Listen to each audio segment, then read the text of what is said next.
It's a package from China. Oh no, wait. No, it isn't. My mistake. Whoopsie.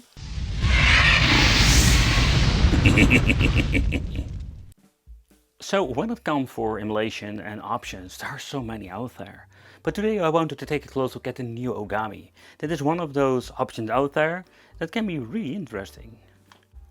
What we're getting is a mini PC with a 1 TB of storage capacity and everything that we're going to be needing for enjoying some games. However, how good it is and what are we getting when it comes to the specification itself. We're having over here the mini PC HDMI cable, the 1 TB is using a beautiful Toshiba drive, having the controller, we have different configurations with 1, 2 and 4 controller configurations. With the 4 you're going to be having an extra hub with a standoff and the power supply. So let's talk about this to begin with. So this running on a max output of 19 watts, what you can see over here, 19 volts, and that's it. But the mini PC, what's going on with this? So the Ogami is a beautiful mini PC. I've been testing this thing for actually like 12 hours non-stop to see how the overall temperatures are, and I can tell you they are quite good. The overall robust design when it comes to that, having some metal at the side. Connection wise, we're going to be having two USB port fast ones at the front with an on and off switch. In the back we're going to be having an HDMI. The other one has been covered up over here because you don't going to be needing that.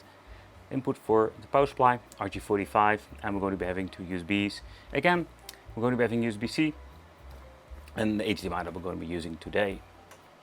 But don't pay me on this, but I understand that for actually trying to keep costs actually low for production of mini PCs, because they're quite expensive now. I think there was no Bluetooth module in the inside, but you can fix that fairly easy by having an external dongle. You can just plug it in. And correct me if I was wrong with this.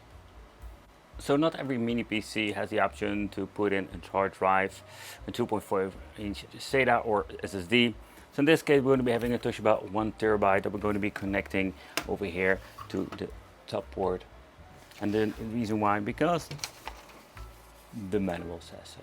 Otherwise it's possible it will not automatically recognize this. Nevertheless, that's what we're going to be checking out.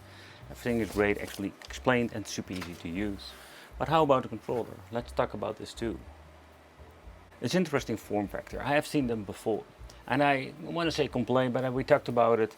So I'm going to be honest, it's going to be a hit or miss. So in particular when it comes to certain parts. So I'm using rechargeable batteries. There's no way of charging it when they're inside of the controller itself. So just more like a convenient thing. We're going to be having an on and off switch over here. You can see that it automatically goes searching for the signal for the dongle that comes with it. It's a plug and play. So form factor wise, I must say I really like it. However, the D-pad itself, it's not the best D-pad out there. But we do actually have a turbo clear function, select start and everything. The overall feel of the shoulder buttons is not bad at all.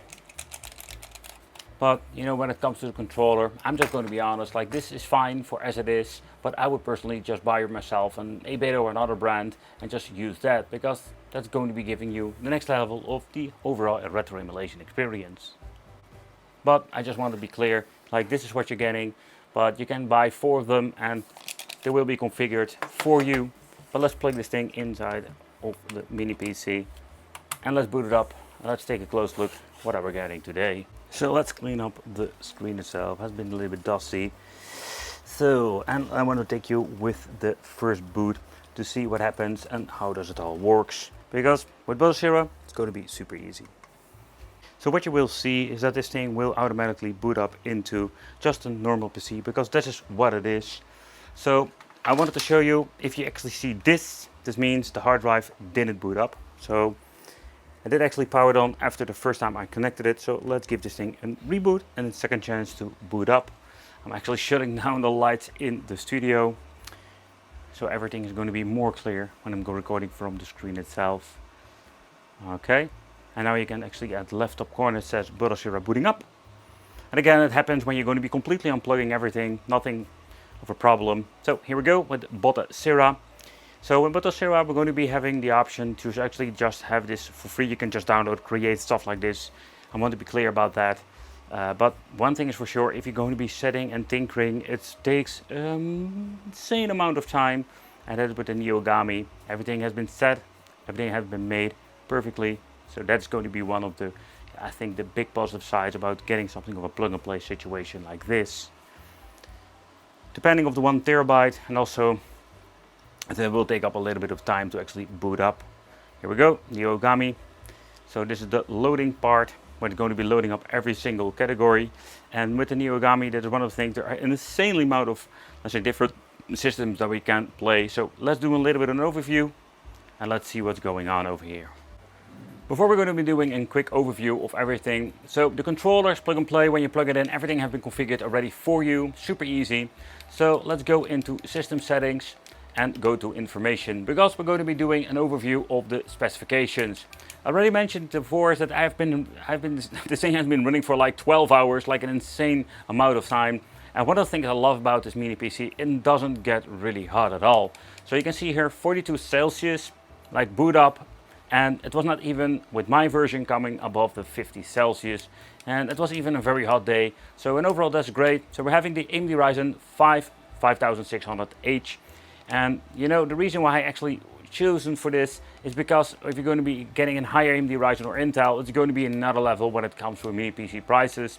So this is more like the middle line of having enough power and performance to emulate a lot of different platforms, but still having something of an overall, let's say, affordable situation. But this is what we're going to be having today when it comes to the specs itself. So let's do a quick overview and let's take a close look at what we can do. The main menu, there is so much stuff that we can now play with such a premium overall product. However, the question remains, what do you personally need? That is something you really need to ask yourself. So when it comes to a Sharp X68000, you're not going to be needing like a premium device like this. There's also more like an affordable way, like a Neo 01. That's like an auto solution. And with that solution, yeah, you can actually play Game Boys just fine. Atari Lynx, Super Graphics, Philips CDI, and many systems that run perfectly just fine on there. But I think that is the reason why I wanted to check this Neo Ogami thingy, because I thought this is going to be super interesting for more like the more demanding Panasonic 3DO, where some of the games can be really challenging to emulate, where the emulators are getting better and better, of course. So all the way up to PlayStation 1 can be emulated without any problem whatsoever. Of course, with a product like this, we have the option to actually like do a little bit of upscaling if you want to. So nevertheless, we're having Sega Saturn 32X, and we do have so many different kind of systems. And one of the interesting parts is going to be PlayStation 2, Xbox is even here, PSP, PlayStation 3 is absolutely pushing this to the limit. We're going to be needing way more power if you're going to be even further with this. But I think this is going to be something that is interesting when it comes if you want to play games. And yep, we do have actually light gun support. That would be interesting to maybe make a separate video about. Let me know in the comments if you want to have like a separate light gun video about this for Build-A-Sera. But you know, there is actually so much freaking stuff you can do. It's just freaking insane. But again, like I mentioned before, it's like with Build-A-Sera, there's so many different platforms and it's actually like becoming bigger and bigger and bigger. But let's do a little bit deep dive into some simple stuff. And in the end, we're going to be seeing what it can do and pushing this to its maximum. But how about the game list? So what you see over here, this is the way how he actually configured it. It's kind of cool. So Master System, for example, having Mark III, Japan, and Tectoy games. They have in a separate folder. So everything has been nicely put in a certain position. And I can tell you, like finding all of the pictures, that's absolutely a nightmare job. Where there is an automatic system, don't get me wrong, like it's automatic scraping, but still there's a lot of things to consider. Where a lot of things are not going to be captured or scraped from that point. You can sometimes have like a little bit of a situation. We can go left and right, so what you need to do is go back. So let's say if you want to go to the Sharp, you can see you have all kinds of different folders here. It's kind of interesting. You went for this. So different disk.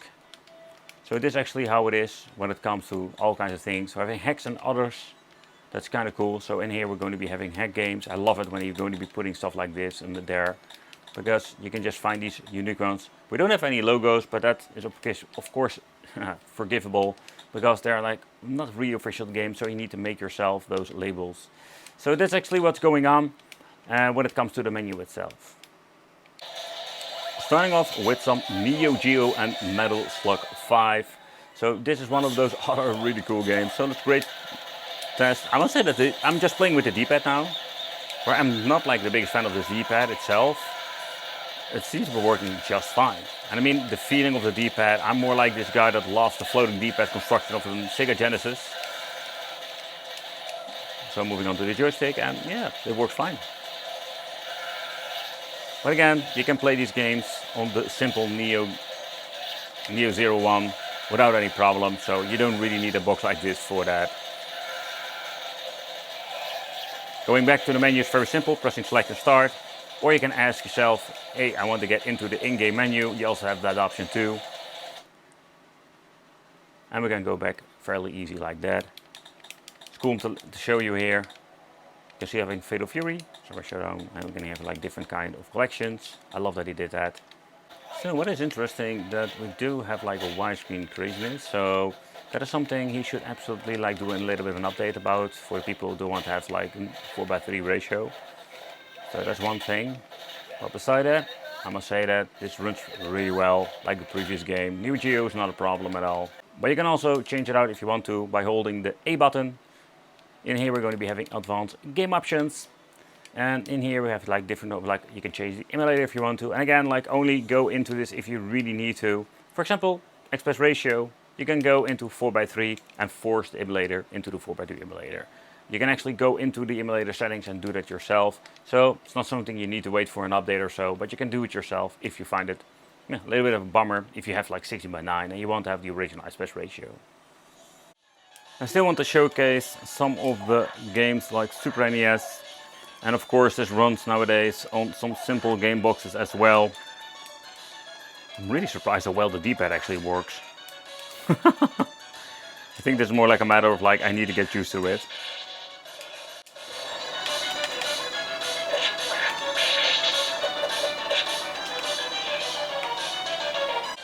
And this is one of the games of the Sega CD I love to go back to. The Final Fight CD, man. You know, this is one of my favorite games absolutely to play combined with Sonic CD. But let me know in the comments what kind of games of the Sega CD do you love to play. Because this is absolutely awesome. Amazing soundtracks.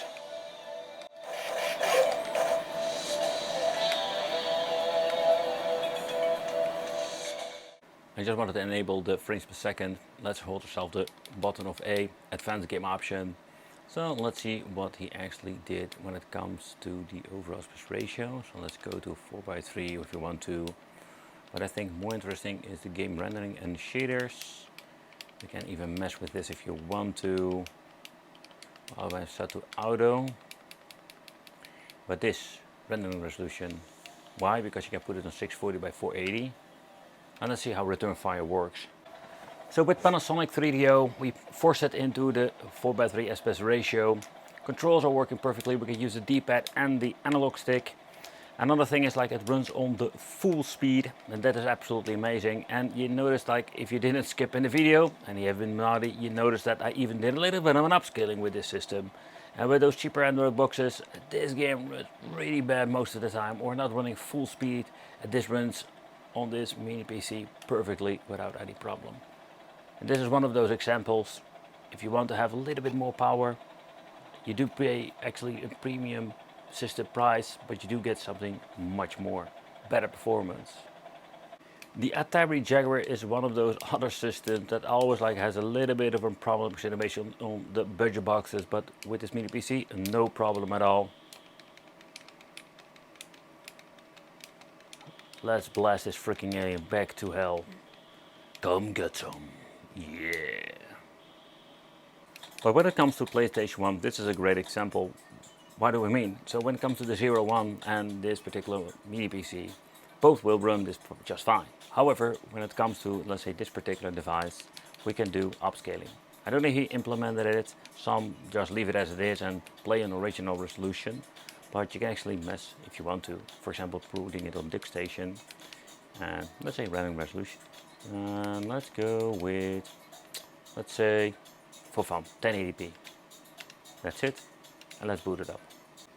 So if you're going to be looking at the overall image, everything looks so much freaking better than on a, let's say, a simple box. And that's, I think, one of the things I can really enjoy myself when it comes to playing some Bloody Roar 2. Everything looks so much cooler, so much better. And yeah, if you can push it a little bit further, you can always try per game if you want to, or you can just leave it out of the box as it is. It's all up to you, but I think this is one of the biggest difference when it comes to like a premium product like this, with some Bottasera, that we have the option to do a little bit of upscaling and enjoy yourself some PlayStation 1 in a different way that you maybe have never seen before. But Sega Saturn is another, let's say, platform that you do see sometimes with those, let's say, simpler solutions. But still, we're not going to be having like 100% support. And with a mini PC, yeah, we're going to be having way better and more fun. And of course, this runs without any dips that we did have with some, let's say, basic solution that we have seen before. So I think you can even challenge yourself, or at least like the box itself, maybe messing with some upscaling if you want to do that, if you really care about it, like with the PlayStation 1. But I think the Sega Saturn is absolutely an awesome add-on to this overall game box solution, because the Sega Saturn is, by the way, one of the systems I personally did own way much later than maybe most of you, because I was a PlayStation 1 gamer back in the day.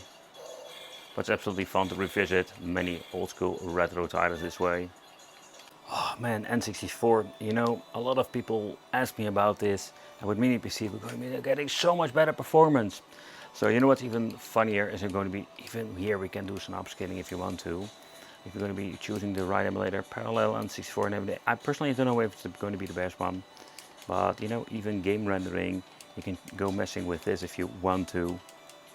And I think even beside, like, a lot of these cheaper game boxes don't even have the option to play this. Yep, you can play it. Let's say, let's go to 5 times, let's go 6 times. Let's see if it wants Extreme G. But again, I want to be clear is that I'm actually pushing it myself when it comes to this. I just wanted to see and experience the game in way higher resolutions. Let's see if I can even find the button to accelerate. Hello? Oh, there we go. I'm always searching the button first time. Oh, I completely forgot that some of the games were running like 30 frames per second back in the day. But, you know, this looks so much more pleasant to actually play Extreme G. I can still remember, man, this was like my second game, or my third game I actually bought back in the day. And to be honest, was a little bit disappointing, because I was used to the Wipeout series where I was a big fan for. But yeah, this looks absolutely better, man. On 1080p upscaled resolution. So if you have your favorite game, absolutely just start tweaking to see if you can get some little bit better overall resolution out of this. But N64 emulation, it's just great. Let's reset and let's go back to the menu. And let's see if we can find something else that's going to be fun to actually do a little bit of testing. But out of the box, I must say that I just left everything automatically, and the automatic configuration you did with N64 is great. Everything looks already so much better out of the box. Oh, this is such a fun game. If you ever want to play a snowboard game on the N64, this is the one to actually try out. Snowboard Kids is absolutely one of my favorite ones.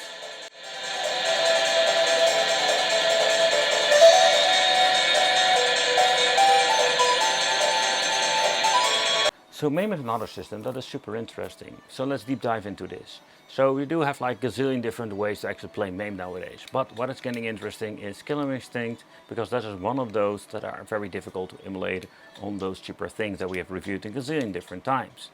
So I think this is going to be super cool. So let's boot up Killer Instinct 2. And it's absolutely not a surprise that it runs absolutely awesome. You know, this is some of the things that I love about these premium devices. I think the first time I ever played this was on an Xbox OG. That is another way to play.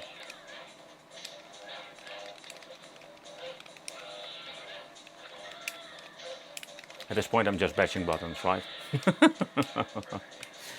But for Mame, I think with this another, like, say, platform, you would not expect to say like, hey, where we can push it, but yeah, we can actually play most of the games that can be played or couldn't be played on, let's say, the other solutions that we have tested out.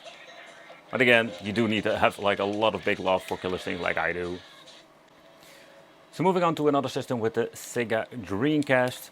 So this is some systems that, you know, when you're going to be looking into the cheaper options, we actually do have a lot of systems that can just actually play Sega Dreamcast on native resolution. I must be saying that.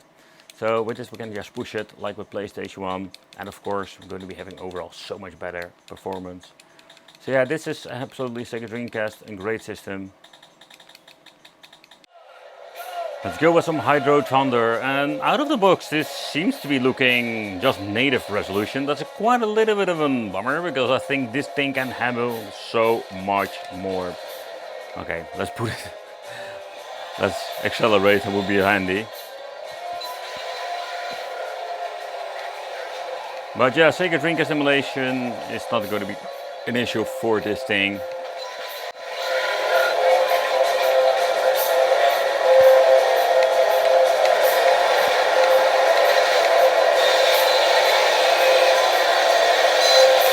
So I just wanted to go into another game, Power Stone, another favorite of mine, but this time I'm going to be putting it on 920 by 4040 resolution.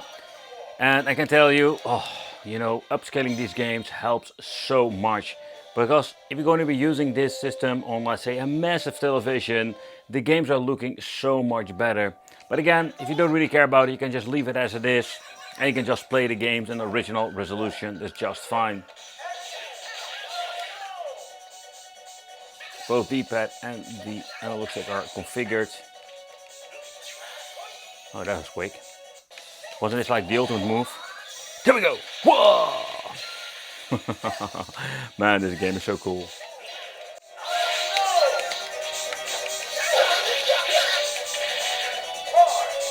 But let's go into the PlayStation 2 part, because this is actually something that makes this device absolutely interesting.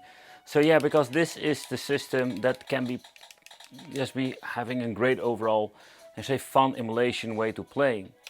But first, let's boot up a game and let's have some fun with some Battle Stadium DON and just play it as it is out of the box. Battle Stadium DON is absolutely one of those games I came across, and you know, this is absolutely one of them to actually play on your PlayStation 2 as well. This is absolutely fun. I think it's also released on the GameCube, but this game will run without any problem as it is out of the box. So, but I just want to do a quick gameplay with you guys, and this is absolutely a funny game.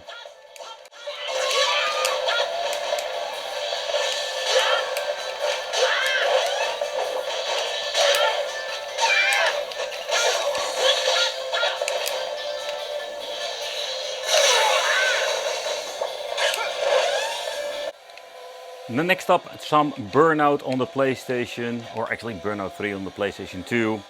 You know, and this is absolutely another favorite of mine. Sometimes I just go back to the Burnout 1 and then I'm choosing 3. You can see how much this game actually has been improved throughout the years. But this runs really smooth, no problem whatsoever. I think this is still native resolution. It would be fun to check out what we can actually do when it comes for upscaling, but for now I think out of the box, you know, if you want to just have like a PlayStation 2 emulator, this can be absolutely one of those ways to play. I also started up the game, made a save file, a profile, and it succeeded, so we don't have any issues when it comes for the saving and anything when it comes related to that. Ah, there's a turbo. There we go. So freaking satisfying. So the next thing I wanted to do is upscale to 1080p. I still wanted to see what's going on over here. So I don't have the frames per second, but I do actually have how many GPU power we're going to be using. And I can actually hear that, pushing it to the limit.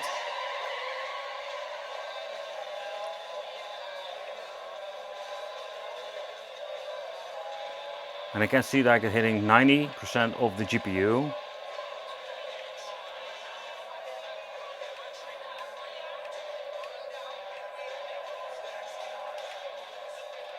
That seems to be working all fine. Let's reset. What I actually wanted to do is the same situation, but let's go to the rendering resolution. Let's go for 720p and let's boot up the game again. I don't know if the camera picks it up, if you really see any difference.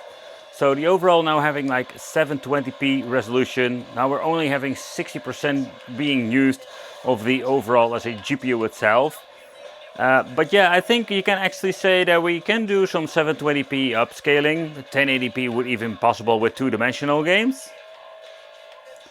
But I think I just wanted to see how far we can push with PlayStation 2 emulation. But yeah, it would be fun to do a deep dive into it, to actually do a little bit of more deep diving in different kind of games and upscaling. Let me know in the comments what kind of games would you love to see running on a machine like this. But for now, if you want to play native, runs fine, all the way up to 720p upscaling, we can actually do that with the new Ogami. Another system that is absolutely cool to see is the OG Xbox. Yep, you actually have the option to play this on a machine like the new Ogami. And you know, when it comes to this, I do wonder if you can play every single game, because the collection is not as big as the PlayStation 2. Of course, it takes up a lot of space, but I just wanted to see and just boot up a couple of games to see if we can actually just play it. I found it absolutely fascinating to see that they released this Tony Hawk game on the Xbox Classic, but it's also called 2X, and I'm trying to play the game as trying to speak at the same time, but that's always a little bit more difficult. But emulation wise, this runs pretty good, and I can tell you that this is absolutely enjoying, because Xbox Classic is one of the systems that I can still really enjoy nowadays, and it looks absolutely amazing. Not do any upscaling whatsoever, just wanted to leave it as it is. I actually shut down the music because due of, let's say, the copyright of the music itself that's in the game. Woohoo! Oh yeah! Blood Awake for the Xbox Classic was another cool game. Man, this game is freaking fast. Woohoo! Who doesn't like having big boats with miniguns on them and just shoot everybody? Oh yeah.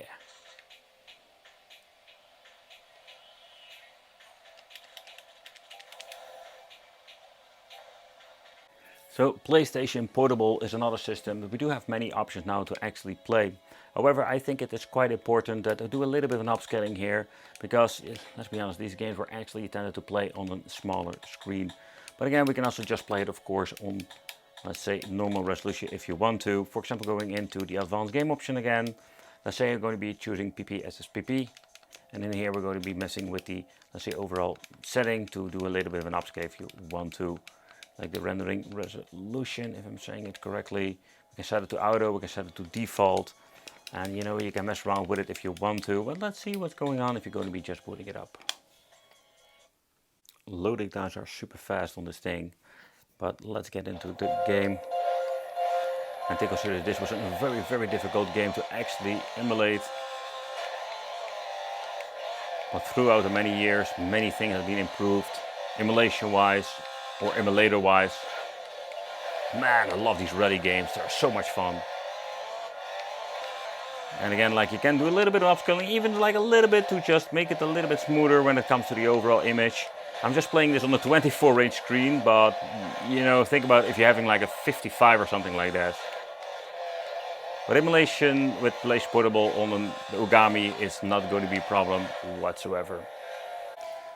So when it comes to the PlayStation 3 part, this is absolutely pushing the device to its limit. But I think there are still a lot of games you can still play.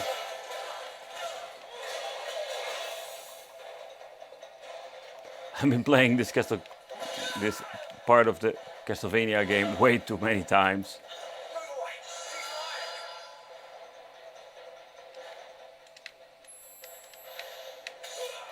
But I still failed.